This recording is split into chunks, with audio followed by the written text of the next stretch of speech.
So let's see the next problem. The question reads: a horizontal gas engine running at 210 rpm has a bore of 220 mm and a stroke of 440 mm. The connecting rod is 924 mm long and the reciprocating parts weigh 20 kg. When the crank has turned through an angle of 30 degree from the IDC, gas pressure on the cover and the crank side are 500 kN per meter square and 60 kN per meter square respectively. Diameter of the piston rod is 40 mm. Determine turning moment on the crankshaft, thrust on the bearings, acceleration of the flywheel which has a mass of 8 kg and radius of gyration of 600 mm, while the power of the engine is 22 kilowatts. Okay, so let us list down the given data. Bore dia is 220 mm and stroke length is 440, therefore half of stroke length is your crank radius, R is 220 mm, which is 0.22 meter. N is 210 rpm, so calculate the omega 2 pi n by 60, which is 22 radians per second. Mass of the reciprocating parts equal to 20 kg. Diameter of the connecting rod small d equal to 40 mm. Length of the connecting rod is 924 mm, which is 0.924 meter. And theta is 30 degree. Crank position. Pressure on the piston side is 50 kN per meter square, which is 500 kN per meter square, which is 500 into 10 power 3 Newton per meter square. Similarly, on the crank side, 60, that is a back pressure, 60 kN per meter square, which is 60 into 10 power 3 Newton per meter square. So what are all the things we need to find out, and some more things are there. Mass of the flywheel is 8 kg. Radius of gyration of the flywheel is 0.6 meter and power of the engine is 22 kilowatts. Here please make a note of the difference between reciprocating mass of the reciprocating parts, it is represented by mr, and mass of the flywheel is represented by 8 kg. Do not confuse the two masses. This is not going to come until the last step of the problem. We are going to use only this. Okay, so please be careful. Now what are all the things we need to find out? Results to be found: turning moment on the crankshaft, torque, okay, so thrust on the bearings TB, and acceleration of the flywheel alpha. So that is new to you. We are going to see how to do that. Okay, so calculation of the prerequisite data: obliquity ratio n equal to L by R. So L is 0.924, R is 0.22, so I get L by R 4.2 is the obliquity ratio of the engine. So sin phi equal to sin theta by n. Calculate the value of phi. So sin phi, sin 30 by 4.2, which is 0.119. Okay, so now calculate the phi. Phi equal to sin inverse of 0.119, which is 6.837 degree. Please check whether you are getting the same answers. Use your calculator. Piston effort Fp equal to Fl minus Fi. Keep the symbol minus symbol as a default. There should be a default minus symbol. If your answer, if your theta is between 90 and 180, you will get a minus negative Fi, so therefore it becomes positive. You just maintain a minus symbol. Whatever is the angle, you will get the right answer. Keep whatever may be the sign you are getting for Fi, keep it within bracket and maintain a minus symbol in the formula, you will get the right answer. Okay, so piston effort Fl minus Fi. So to find out all the things required in the question, what are all the things I have to find out in the question? First I have to find out Fp, piston effort. Okay, so to do that I am going to start with Fl, load on the piston. So Fi takes negative sign due to theta value of 0 to 90. So maintain a default minus symbol in the formula no matter what is your theta. Okay, so load on the piston is P1 A1 minus P2 into A1 minus A, right? So both sides pressure are given, therefore use a double acting cylinder formula.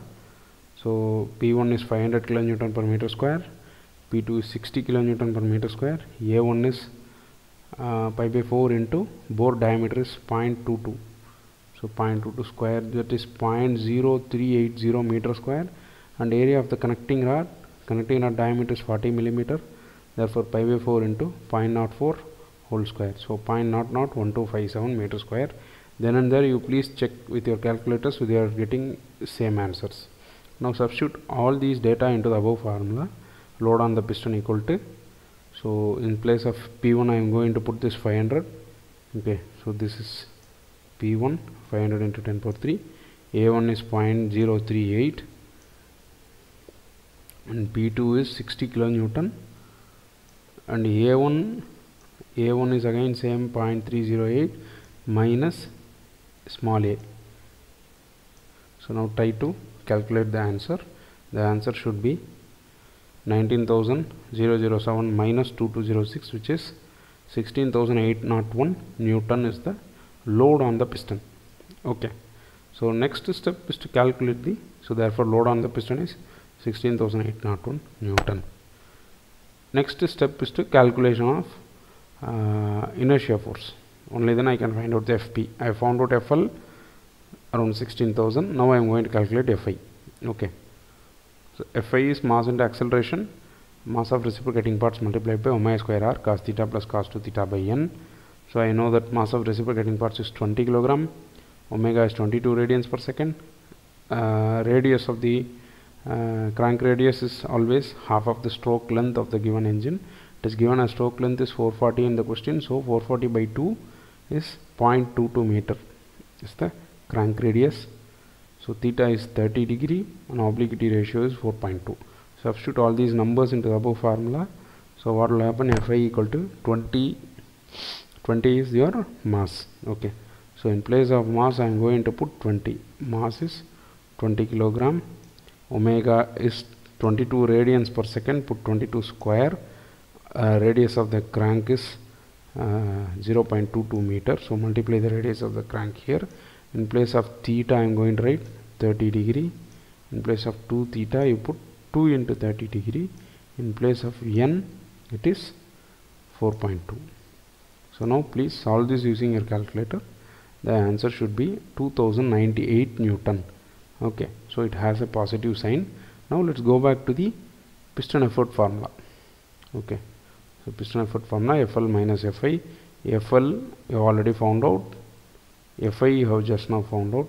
Substituting into that formula you will get the answer. Okay, so therefore inertia force is 2098, Fp equal to Fl minus Fi. So that is piston effort equal to load on the piston minus inertia force. I know that load on the piston is 16,801 and inertia force 2098. So I am going to substitute this and get the answer. 14,703 Newton is the piston effort. Okay, so piston effort is 14,703 Newton. Please cross check whether you are getting the same answers. So now I am going to find out the turning moment on the crankshaft.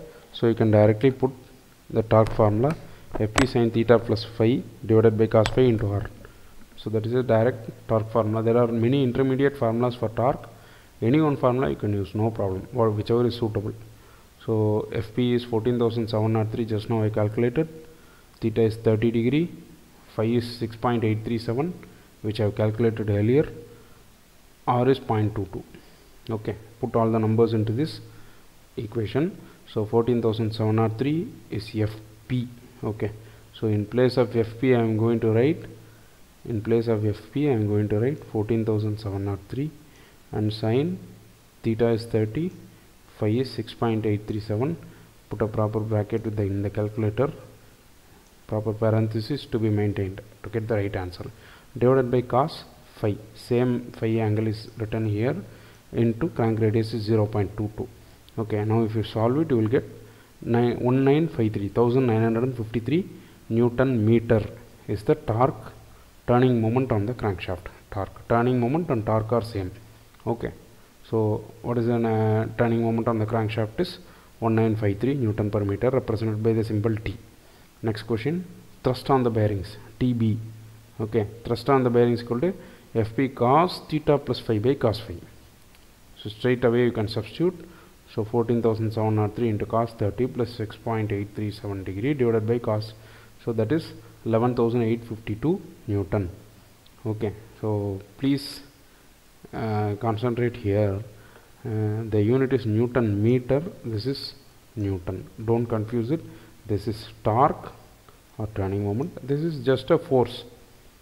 Okay, so it's a thrust. Thrust is nothing but a force. Okay, so please be careful about the units. So thrust on the crankshaft bearing is 11,852 Newton. Let's move on to the third question. Acceleration of the flywheel. Okay, so in the beginning, when we are solving the derivation of forces on reciprocating parts, I gave you this formula: accelerating torque equal to turning moment minus resisting torque. Okay, so what does this mean? I am having an engine with some friction, and the energy of the engine is given to a clutch. Clutch drives the gearbox drives the propeller shaft drives your differential. Differential is connected to your wheels of the vehicle in any given four-wheeler. Okay, so all these things put together will have some inherent friction plus load of the vehicle, whatever. Some four people are sitting in a car, put together, they all plus or minus they will weigh around 350 kg plus some friction 0.2, mu equal to 0.2. if you add everything, some default amount of load is required to make the vehicle to start moving. Okay, so that much amount of torque which is required to make the vehicle start moving is called resisting torque. So that much is required just to move the vehicle. Now what is accelerating torque? If you subtract this amount of torque which is required just to move the vehicle from the available torque, this remaining torque which is in excess of the required torque, I mean resisting torque. So let us say I have this much of torque. It's like a bar chart. Okay, so total available torque is this much. Out of this much of torque, this much of torque is required just to move the vehicle. Okay, just to move, make it moving from rest, you need this much. So what else is the amount of torque? This amount is available to increase the speed of your vehicle, which is excess of the default requirement. To make the vehicle start moving, you need this, and whatever is in excess of this amount is the torque available to make your vehicle move, increase the speed of your vehicle. Okay, so that is called as accelerating torque. So this formula is very simple, you can write it yourself. Accelerating torque equal to total available torque, that is T, that you have calculated, minus resisting torque. Now you know this already, but now you are going to find out the resisting torque. Okay, so let us see what is the formula for finding resisting torque. Engine power equal to resisting torque into angular velocity. This is the default formula for any given engine.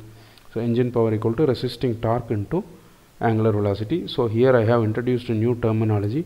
Always torque is represented by T. Here for resisting torque I have put a T suffix R. Okay, so please note it.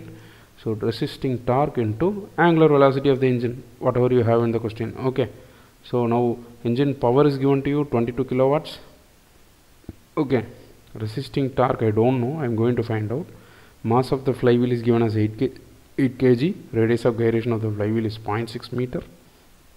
Omega, angular velocity of the engine, is 22 radians per second. This is the angular velocity of the crankshaft. Okay, so now I am going to substitute the engine power.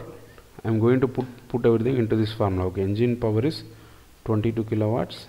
Resisting torque is kept as unknown, and angular velocity is substituted as 22 radians per second. Now you can cross multiply. This is 10 power 3. Okay, it is not 103, this should be in the power. Okay, 10 power 3, 10 power 3, 22 kilowatts divided by 22, which is 1000. Okay, so what is your resisting torque? So resisting torque is 1000 Newton meter. Now the total turning moment available with me is 1953. I have calculated earlier. Okay, so now accelerating torque equal to 1953 minus 1000. 953 Newton meter amount of torque is available for me to accelerate the vehicle. Okay, now this accelerating torque has a formula. Accelerating torque equal to I into alpha, where I is my moment of inertia, alpha is the angular acceleration. Okay, where I, what is the formula for moment of inertia from your kinematics? mk square, you know that already, right? M is the mass of the flywheel, k is the radius of gyration of the flywheel. So I equal to mk square. This accelerating torque equal to m into k square into alpha. Okay, so therefore I equal to moment of inertia mk square, and alpha is the angular acceleration. So accelerating torque equal to I alpha mk square into alpha, right? substitute the data. Accelerating torque just now you have found out as 953. Here you have found out the value of accelerating torque, right? 953. That 953 is your left hand side. Put 953 equal to mass is mk square. Mass of the flywheel is 8 kilogram. Radius of gyration is 600 millimeter. So that is 0.6 meter square into alpha. From this I can find out the value of alpha. Just cross multiply. Find out alpha to be 330.9 radians per second square.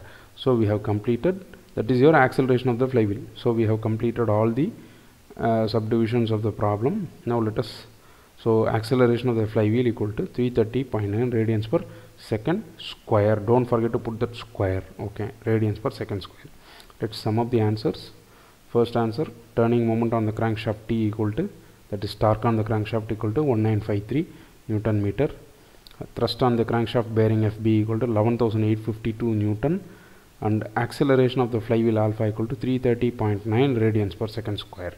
Okay, so that is the end of your problem. This problem is taken from your Rattan textbook, SS Rattan, example problem number 13.2. Okay.